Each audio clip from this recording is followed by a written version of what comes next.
So, hello guys. I-check natin yung Rockford na car ampli. So, ang model po nito is P450.4.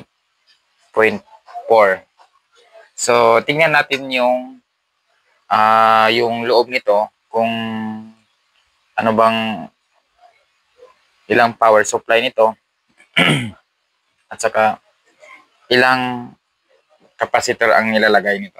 So, tara na, simulan natin.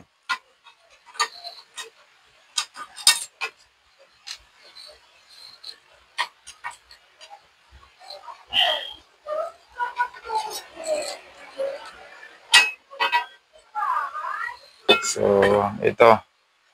So, ito pala guys is 4 channel to. Bridgeable. Tapos, pwedeng gawing mono. 2 ohms for stereo. 4 ohms for mono. So, yung sa loob, check natin.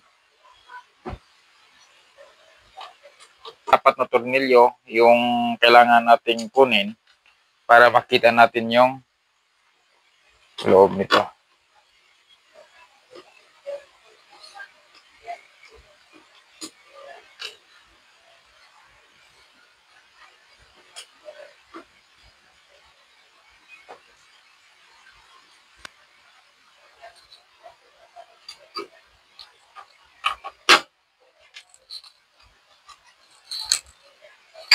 So, buksan na natin mga ka-audio. So, ito pala yung laman.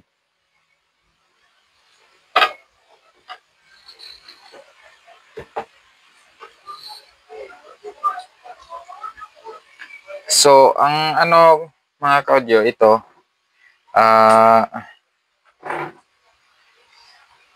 apat na kapasitor na malalaki. Dito naman sa sa gilid may mga 8 maliliit na kapasitor.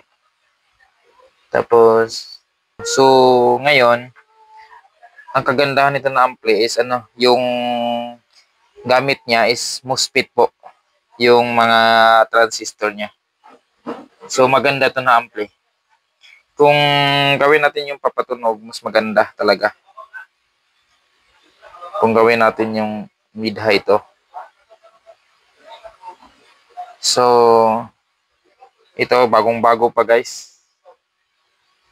Maganda talaga yung loob ng Rockford. Hindi talaga natin to matatawag yung mga... Ito, made in US na Rockford na to. So, ito, masyado namang vintage ng puto, pero mas maganda kasi yung vintage kasi ang kagandahan kasi sa vintage is yung mga chip niya, magaganda yung ginagamit.